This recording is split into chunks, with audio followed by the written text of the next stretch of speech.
Good morning. My name is Jennifer Hutchins. I'm the executive director of the Maine Association of Nonprofits, and I'm really delighted to be here with all of you today. This is another episode of MANP Connects. We've been doing MANP Connects since April of 2020. It was during the height of the lockdown, and we did it every Friday morning, and it was a way to connect our community across the state of Maine to answer emergency questions and concerns around what nonprofits, how they should be responding.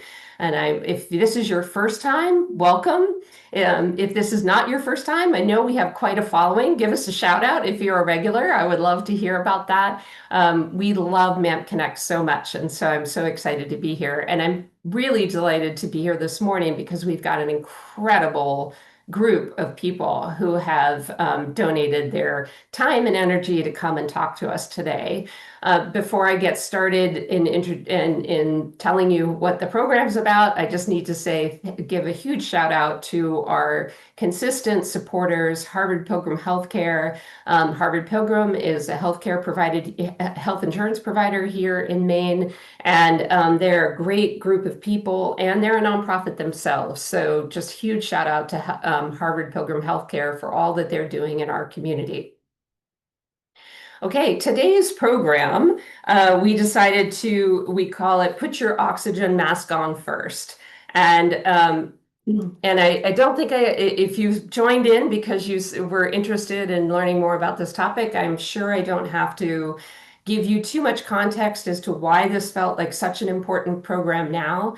But I do want to say that, as I said, we started MAMP Connects to provide connection and answer questions that we could, or create a space for sharing resources among all of us in the nonprofit community at a time when things were very nerve-wracking and we didn't know what was going on.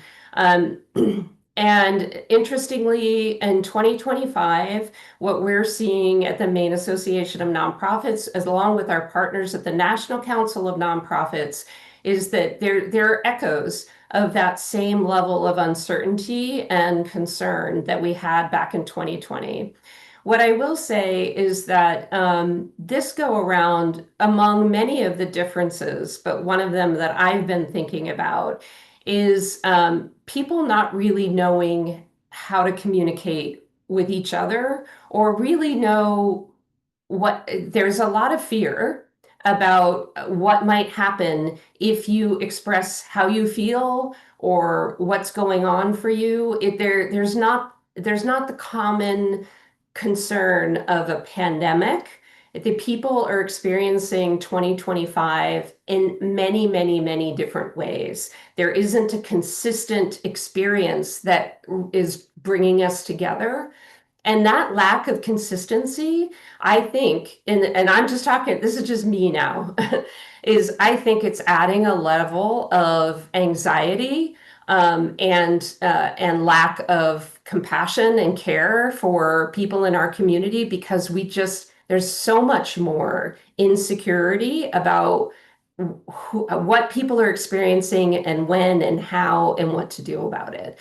And so I'm just really honored to have these three people who are going to be joining us one by one over the next few minutes, because when I was reading their bios, there are two sides of things that struck me. These are extremely knowledgeable, educated, experienced people who have years of experience in their professionalism of knowing in their field, and I'm just blown away by their bios.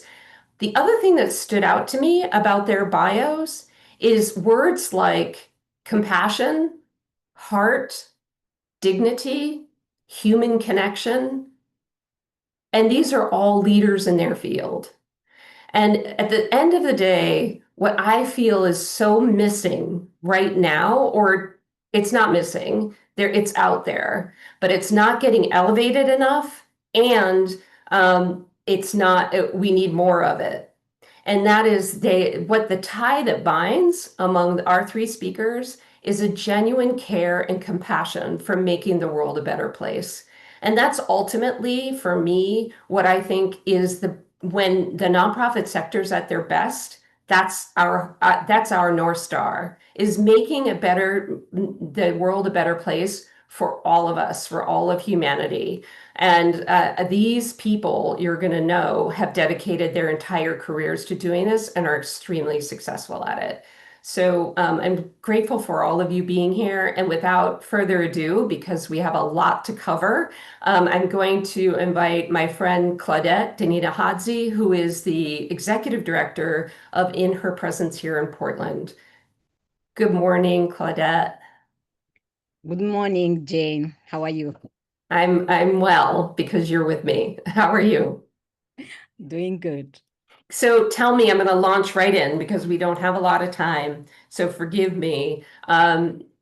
You are a leader in Portland, Maine's immigrant community. You have spent your career in the last couple of decades advocating for and supporting the Portland immigrant community.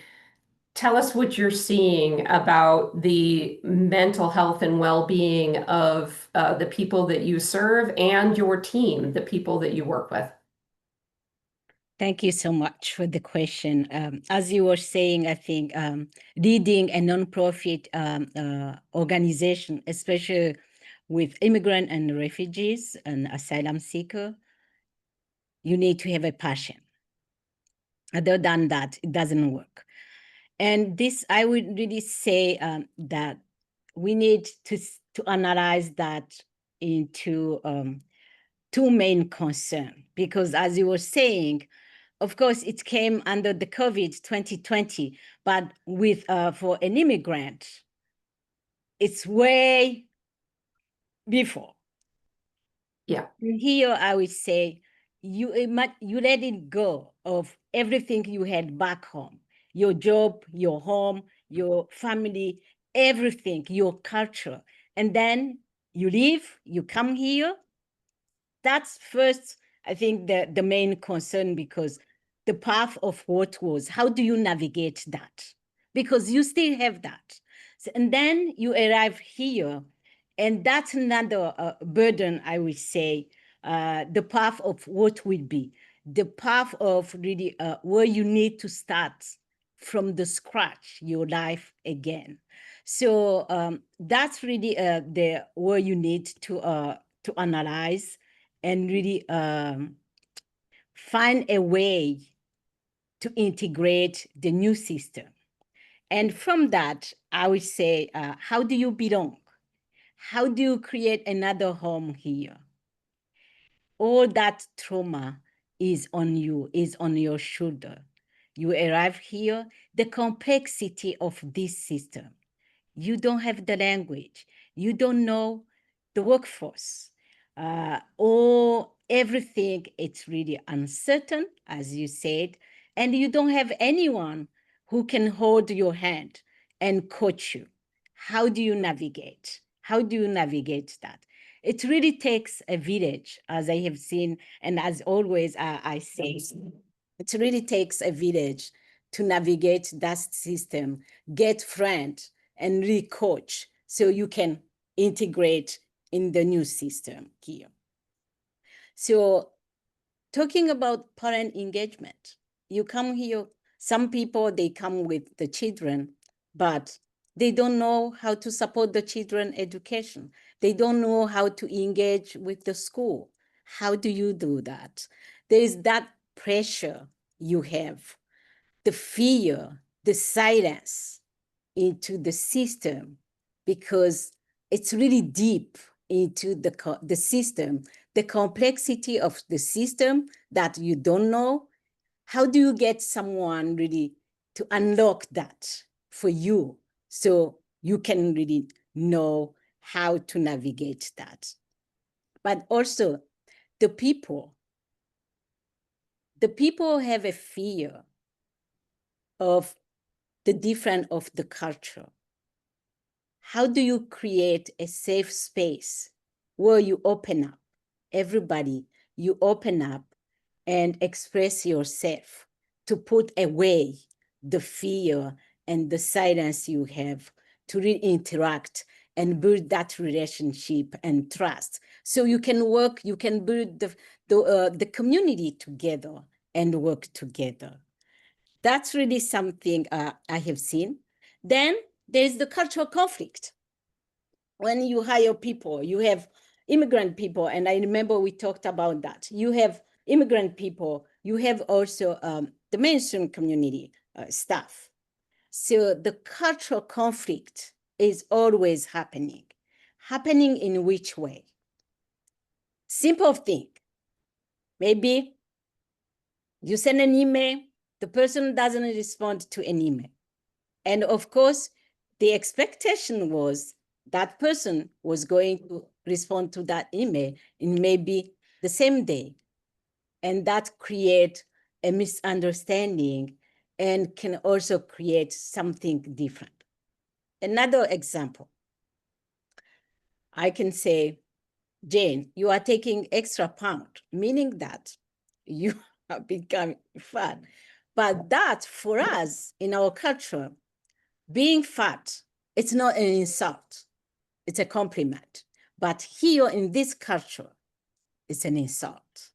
And that can create really all the conflict you can understand here.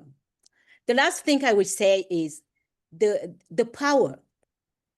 Coming as an immigrant and a Black person, the confidence is not there. But on the other side, for a white person, there's the power they hold. And that power sometimes can create a micromanagement into the setting of the workplace. How do you deal with that? Yeah, amazing. What you and I have talked about, Claudette, in the past is because of that extreme challenge of starting over for an immigrant coming to this country and having experienced a lot of trauma and all the challenges that go with it, the miscommunications, misunderstandings. And yet now we're seeing an exceptional amount of strain and fear among many, many communities. But in your case, I'm guessing that you're most close to the fear in the immigrant community. And you have always just struck me as someone who manages through all of that to still focus on hope and pushing forward. Is that still how you're feeling today? And how are you talking to people who are feeling very overwhelmed by the current circumstances? Yeah, with our mission in Her Presence mission statement, we have 3 components: cultivating connection, nurturing relationship, and providing learning opportunity so we can successfully integrate in this community. And that has been our foundation for anything we do. There is the relationship and trust base for our organization. We always check in. That's one thing.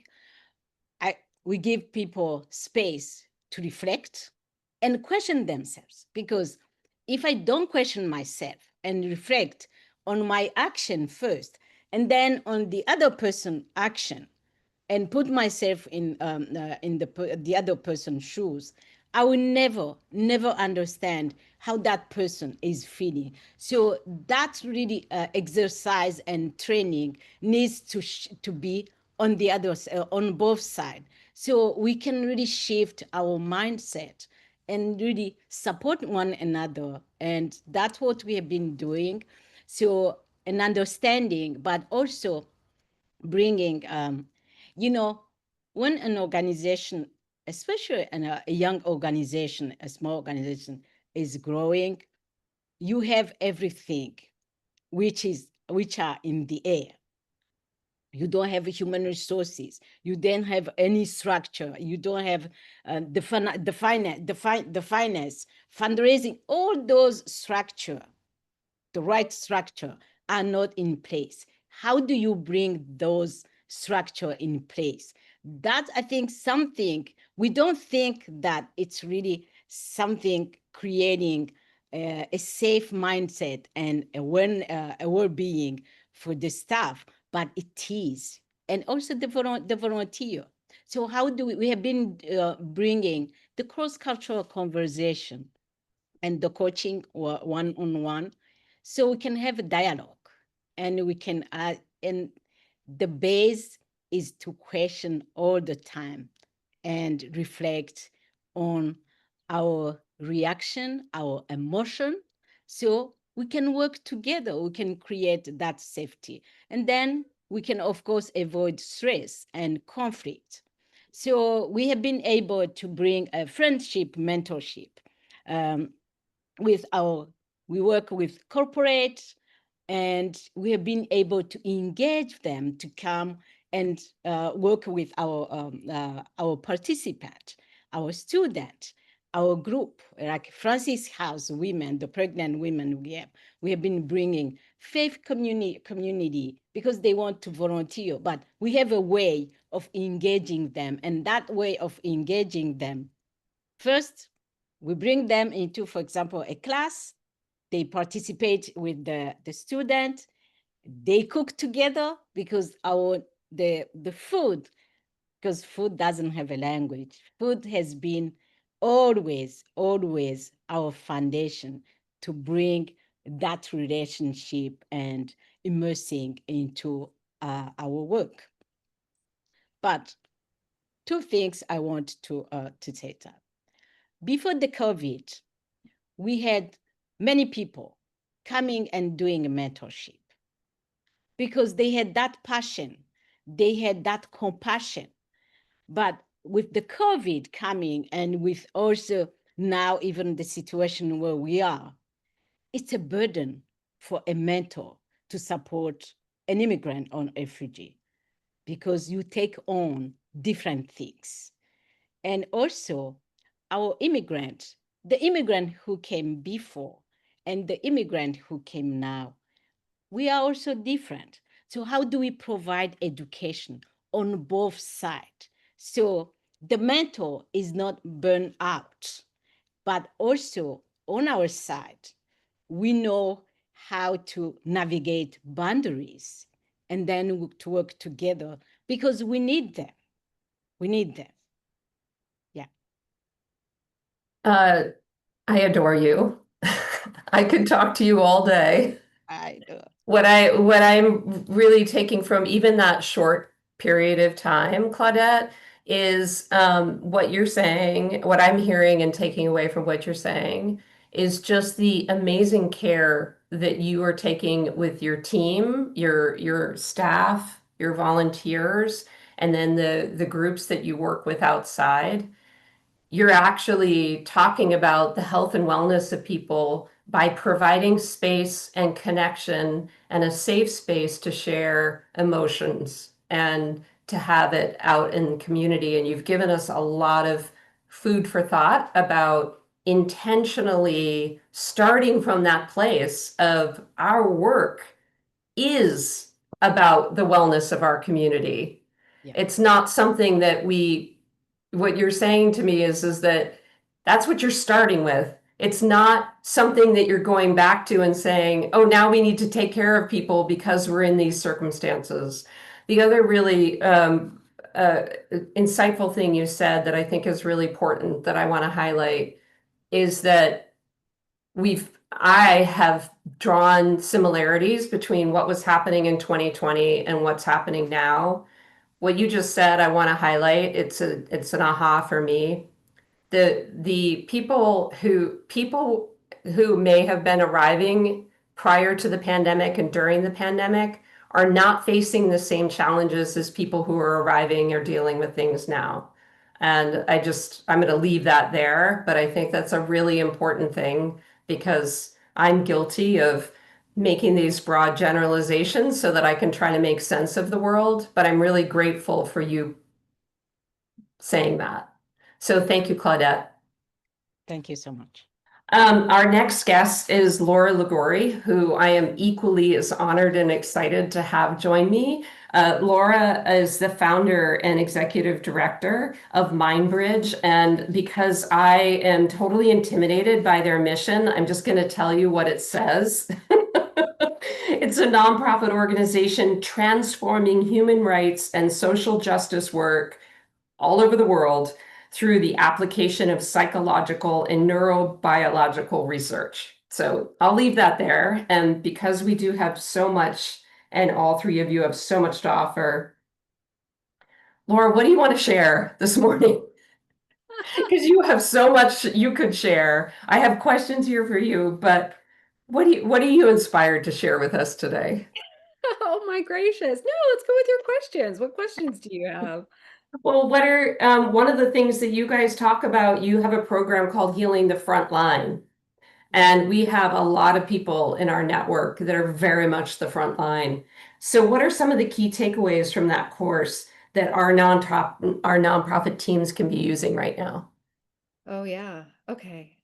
Well, that's on me because I asked about the question. There we are. Um, so first, I just want to say thank you so much, ma'am, for having me here. And it's just fantastic to see all these people that have joined us and all the different organizations. So I'm very, very excited about that.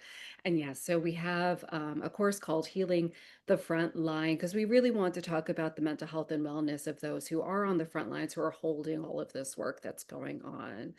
Um, all right, so before we jump into tools, I just kind of want to pause and name the context. And you talked a little bit about this when you started and introduced everybody earlier today. But you know, right now when I'm on social media, I often see social justice advocates and human rights defenders really describing this moment both as like ultimately urgent and incredibly exhausting. So I see these kind of in lockstep with each other.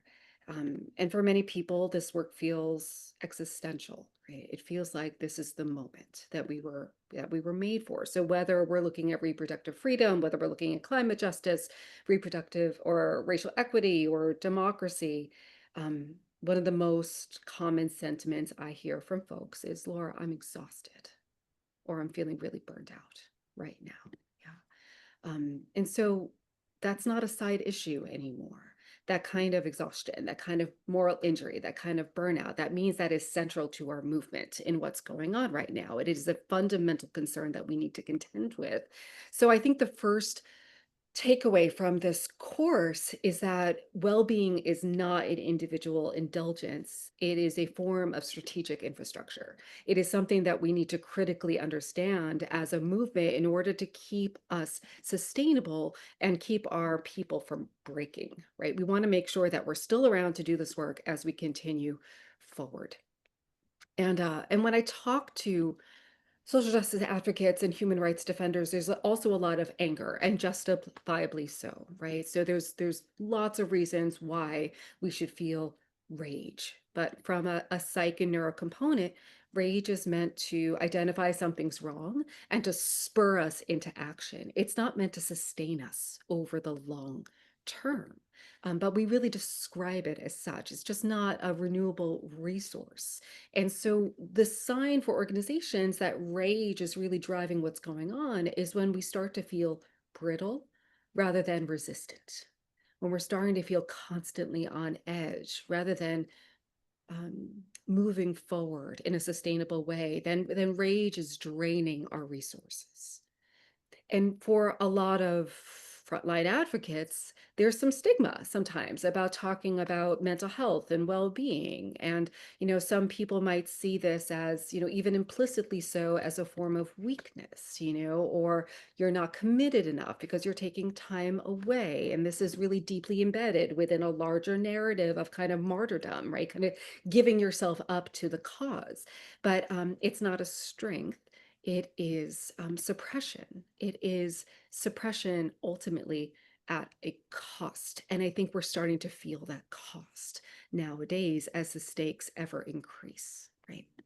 So all of this is really saying that as frontline defenders, we need to really take seriously our own emotional metabolism, that this cannot be an afterthought. This can't be a thing that we do after the fact. This is what we're going to be doing regularly all the time to sustain our momentum forward. And so what do I mean by emotional metabolism? When we eat food, we metabolize it. We take in food, we hope that it's good for us. It metabolizes in our system, it gives us energy to propel forward. And when it doesn't metabolize, we get a stomach ache and we feel gross. It's the same thing with emotions. If you don't metabolize your emotions, they will sit inside and form that knot and draw away the energy that we would have otherwise had to propel ourselves forward. So we need to be really intentional about this. So I'd say one of the biggest things, there's lots of different techniques within the course, Healing the Front Lines, but I think the biggest takeaway is that there is an urgent need to shift our culture, and that well-being isn't something we can do on the side, but it's something that will critically hold the infrastructure of what we're doing upright as we move forward. Thank you. Again, way too little time. But I do want to take just a moment because this is something that you and your organization do so well. Is one of the things I've heard from our members that are managing teams in the state of Maine, across the state of Maine, a variety of different communities and regions. Some of these nonprofit leaders they're navigating polarized environments in their own teams. Yeah. And how can what you've been learning about social conflict, how could that help people address these underlying tensions and promote connection? God, in just a few minutes, right? Yeah, could you just, you can also say, read this, and we'll put it in the, Well, I know, I I know, know, I know. I know. Okay. We'll have you back on just this topic. No, it is an enormous topic. And, unfortunately, we just finished a whole series called Bridging the Divides. That was about that kind of larger process. So not just for nonprofits, but kind of just, yeah, what do we do with this thing called polarization, really within our families and community. But it's largely the same thing in nonprofits. So in a nutshell, mini version, right? One little tip, or just even like, what's a first step that an executive director grappling with this might do? Yeah, yeah, Yeah. yeah. Okay. So psych for just a second. Whenever we feel threatened, irrespective of the side of the divide that you are on, when you feel threatened, your brain is going to kick into survival mode, right? Your cortisol is going to spike, your anxiety, your heart rate, all those things are going to go up. And that means that our ability to engage in kind of thoughtful response and to engage in empathy with the other is going to go down. So it's really, really important to understand that when this is happening, we are having a super normal response as human biological beings, and just kind of name it. Daniel Siegel does a great job. He's a pretty well-known psychologist that says, name it to tame it. So for leaders out there, it's really important to understand this process, and that psychological safety is going to be a precondition to dialogue, right? So really creating that container for your folks to talk to each other if something is erupting and something is going on, that is really, really important, so that we don't feel shame or unjust, but we are invited to mutual dialogue together. So that's for leadership to create That's that. essentially what Claudette was saying. That's that safe space that Claudette's working on. Exactly. Or the brave space, because sometimes it's hard to create like a totally safe space in what's going on because you don't know Right, individual lives and right. experiences, but to create a container where dignity is centered, right? It is really easy, especially when we feel strongly about our social justice and advocate. We're on the front lines, for us to come in, full born energy, but we don't realize sometimes that we are simultaneously diminishing the dignity of those in front of us.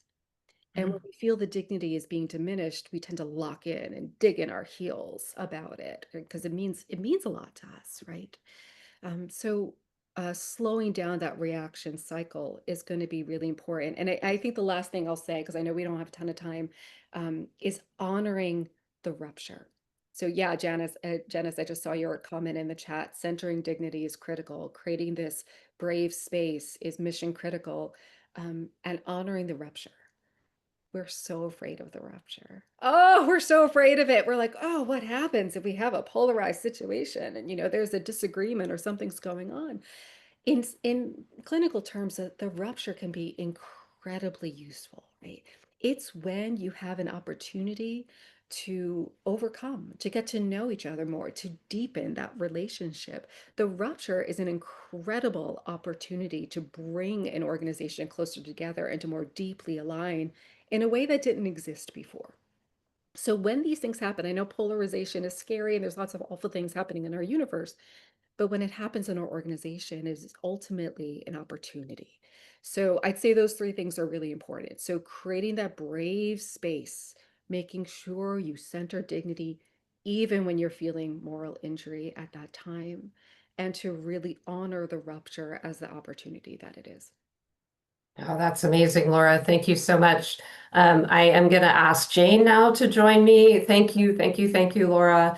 I want to say too, this is what Laura was just talking about was reminding me of a podcast that I just heard talking about just reminding ourselves as Americans that living in doing our best to cultivate and steward this thing called democracy is to remember that democracy is about having divergent opinions coming together. And so it just made me think about how it's so interesting. Polarization is the name of the game. It's how we learn to provide each other with the dignity and respect and compassion within that. But anyway, lots to unpack there. But now, Jayne Van Bramer, how are you this morning? Great. Thank you for having me. We have so gonna launch right in because we've got so much going on. What are you seeing right now? What are your reflections given your role as one of the leading mental health agencies here in the state of Maine with years of experience in different states, New York, Oklahoma, elsewhere? Thank you for coming to Maine. We're so lucky that you've decided to come here. But what are you seeing, especially and particularly with regards to teams, because that's kind of that was the initial inspiration for today's conversation. So, in our field, stress is often the cost of caring.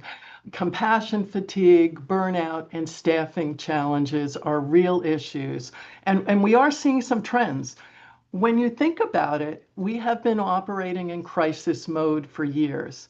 We had COVID, then we had the opioid crisis, then we have the youth mental health crisis, and now we're seeing unprecedented levels of political discord, ICE raids, fear of cuts to Medicaid. So our staff are really feeling exhaustion. They may have powered through one crisis, maybe two crises, but it has caught up with them. And I'm seeing some folks who are leaving the field entirely. I read a national statistic this week that 70% of the social workers in this country report they have experienced burnout. 70%. And sadly, in Maine, we have seen 7 high school students die from suicide in the past 2 months. This week, I listened to a webinar on suicide rates in Maine. Our 2024 statistics are the highest we've seen. The numbers are the highest we've seen in years. So our staff are particularly vulnerable to compassion fatigue and burnout when they don't think they can provide the service that makes a difference, or the service they provided didn't get the best outcome. Another trend we see has to do with the advent of hybrid and remote work. We know that really has blurred the boundary between your professional life and your personal life, which can increase stress and emotional exhaustion. And finally, the last trend I'd point out is we are seeing burnout starting sooner. It's occurring earlier in careers, whether that is due to high workloads or limited support or poor onboarding or post-crisis fatigue. We're seeing professionals exhibit burnout in 6 to 12 months, much faster than in previous years. And the result of all this and how this impacts us is our staffing challenges. There's a nationwide shortage of clinicians, case managers, and paraprofessional staff. Even hiring people with lived experience is tough. For us, clinicians are the hardest jobs to fill, and our community behavioral health attrition rate across the country is about 30%.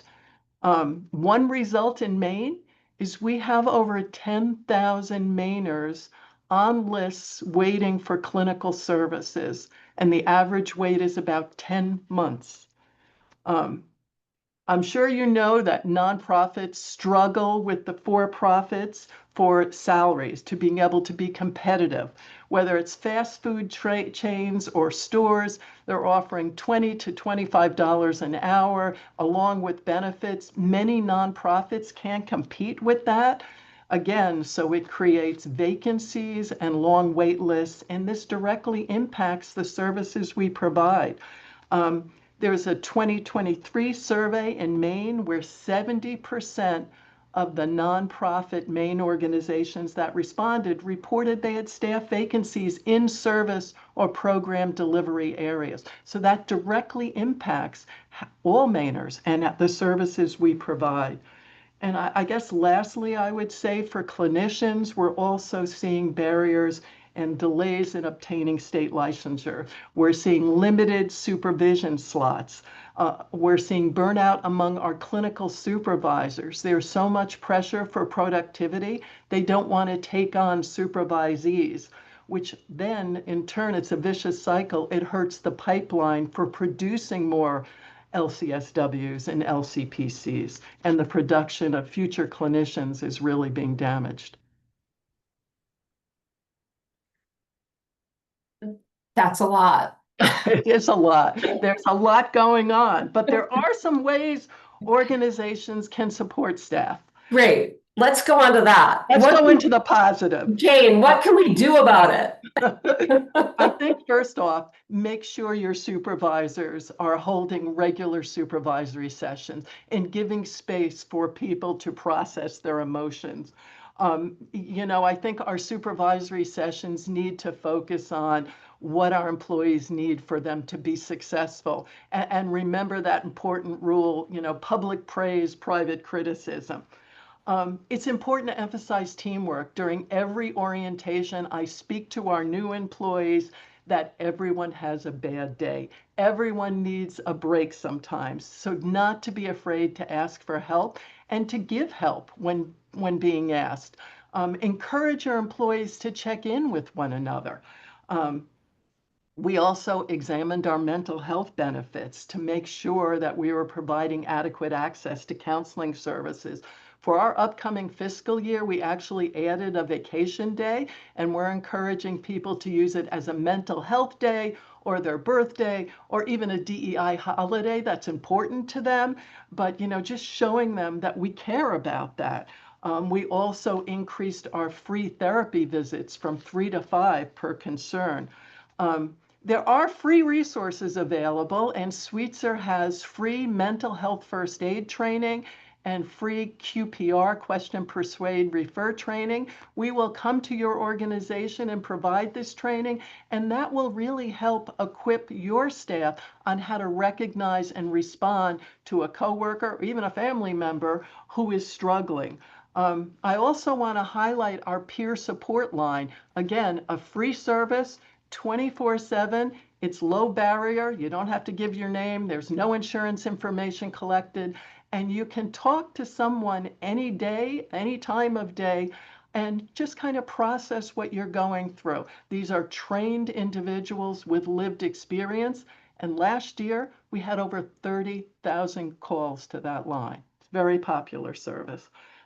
If you can implement flexible scheduling, that can help. For some of our positions, we do have a band in which you can start your day of a few hours. You can pick your start time.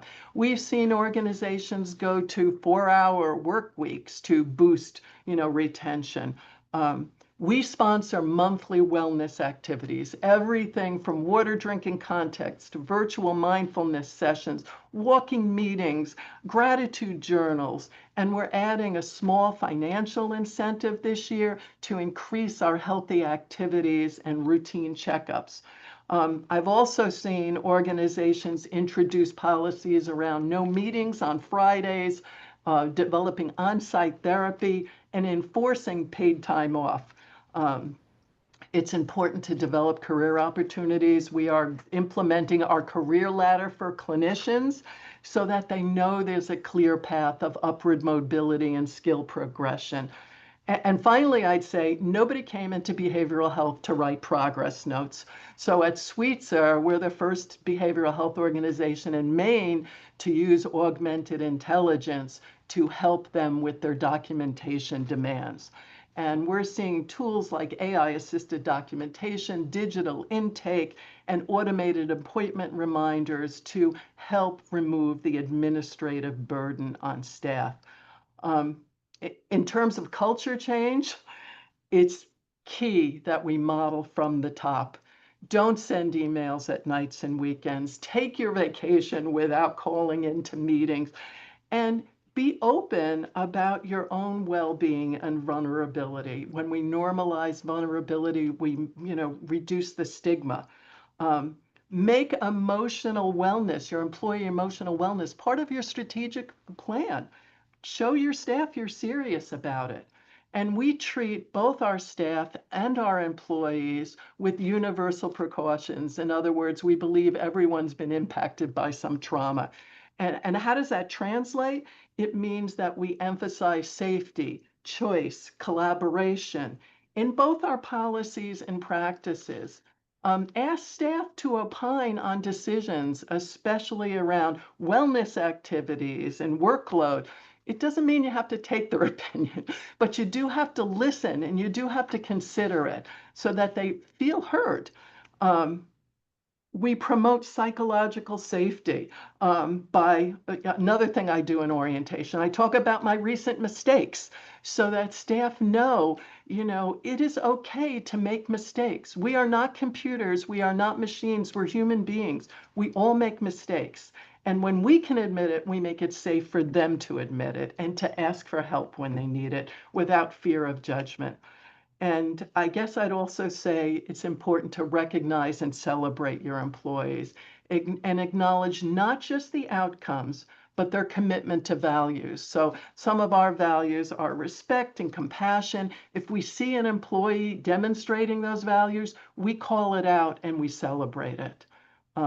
And lastly, assess your efforts. Do an annual anonymous employee survey. Ask them how you're doing. And when you do your exit interviews and/or your stay interviews, ask about burnout. Wow. Jayne, amazing. So great. Thank you so much. And you're on time, chock full of tips. Thank you so much.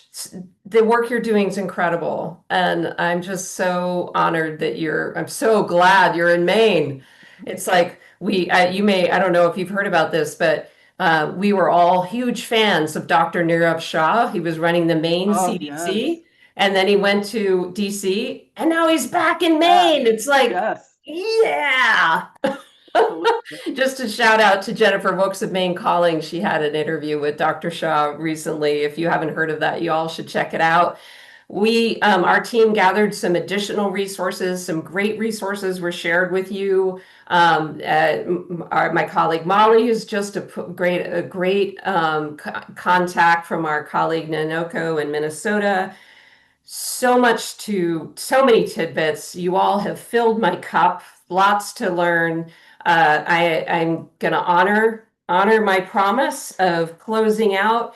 But join us on June 25th. We have a program called Learning to Listen, which is starting to understand how to create that space of vulnerability and cultivating dignity and learning how to really listen, because all of this cortisol is keeping us all from wanting to stop and take a break.